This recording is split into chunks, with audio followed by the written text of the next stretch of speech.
Bonjour, je suis Emmanuel Lezé, je suis le responsable médical de l'oncologie pour Danone Nutrition Spécialisée depuis quelques années. Un grand merci aujourd'hui à Unilassal, puisque j'ai eu la chance de pouvoir discuter et échanger aujourd'hui lors du premier forum sur la nutrition et le plaisir de pouvoir manger et le plaisir de l'alimentation au temps du cancer, qui est un sujet qui est très intéressant et qui n'est pas systématique, en tout cas ce plaisir, puisque on peut et il y a une prévalence de l'altération du goût chez ces patients atteints du cancer qui est très forte. On est jusqu'à 70% à peu près de patients qui présentent une altération du goût, et ce, quelle que soit la localisation du cancer, quel que soit le type de traitement, et quelle que soit l'avancée. Ce qui est intéressant et ce qui est important, c'est que cette altération du goût, elle a un impact. Elle a un impact très fort sur les ingestats, et on voit, et dans les études, dans les revues de littérature, montrent que ces patients qui souffrent d'altération du goût vont avoir une diminution de leurs ingestats, ce qui est compréhensible, puisque à partir du moment où on a un mauvais goût, qu'on a un goût métallique, qu'on n'a pas de goût, eh bien ça va mener à peser sur la quantité de ce que l'on peut manger. Or, ces patients ont des besoins nutritionnels qui peuvent être très importants. Et puis il y a d'autres effets secondaires, tout cela peut concourir à une dénutrition qui va amener à ce que ça puisse avoir une incidence sur la qualité de vie, ça puisse avoir une incidence sur le dosage des traitements, sur les effets secondaires. Donc tout ça est véritablement à prendre en compte. Il y a encore une marge de progression. On va avancer dans ce sens, et ce que j'ai eu l'occasion de pouvoir présenter aujourd'hui lors de ce forum, c'est aussi les derniers résultats de nos recherches. Danone Nutrition Spécialisée s'intéresse fortement à l'altération du goût et a mis en place des produits, des compléments nutritionnels oraux à destination de ces patients qui ont une altération du goût, qui ont été réalisés sur la base d'études cliniques. Première étude clinique qui a été faite dans le Nord à Groningen aux Pays-Bas pour savoir quel type de produit était le plus apprécié de ces patients qui avaient une altération du goût. On s'en ressortit 3 avec des sensations de fraîcheur, avec des sensations de chaleur et avec une sensation neutre, pour éviter justement amener à ce qu'il n'y ait pas de stimuli, puisque ces patients peuvent souffrir aussi d'avoir un goût qui est très très très développé ou un odorat qui est très développé. Et puis une dernière étude qui a eu l'occasion d'être présentée au JFN sous forme de poster qui a été réalisée à Gustave Roussy avec le service de nutrition du docteur Bruno Reynard, qui a été faite aussi avec le Fortimel Protein Sensation et les saveurs givrées, sensation de fraîcheur, sensation de chaleur et le neutre, qui montrait que ces patients ont un intérêt et ils trouvent pertinent de faire en sorte de s'intéresser à cette altération du goût parce que ça les touche.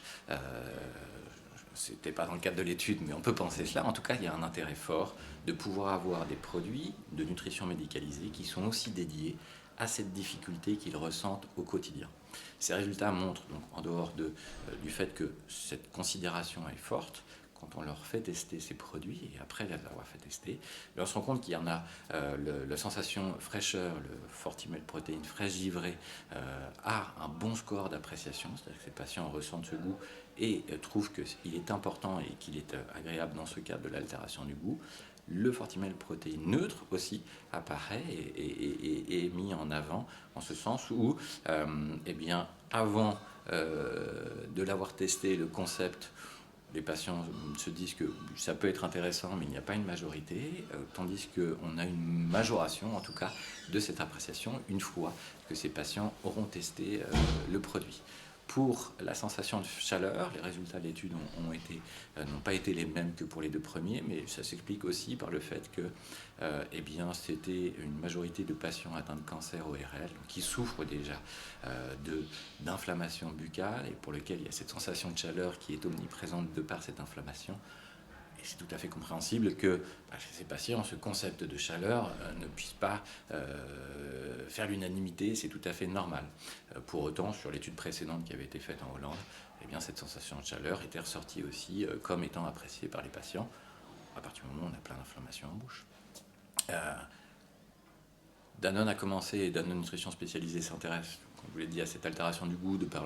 en mettant en place des études, en mettant en place des produits qui sont destinés à ces patients qui souffrent d'altération du goût. Néanmoins, il y a d'autres considérations. Il y a une marge de progression, comme je vous l'ai dit, qui est assez importante dans cette prise en charge, pour laquelle il faut qu'on puisse avoir des actions.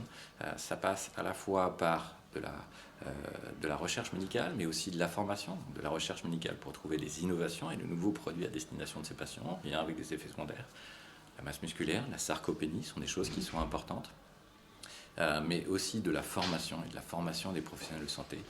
puisque durant ces 2 jours, on s'est aperçu, on voit ce constat,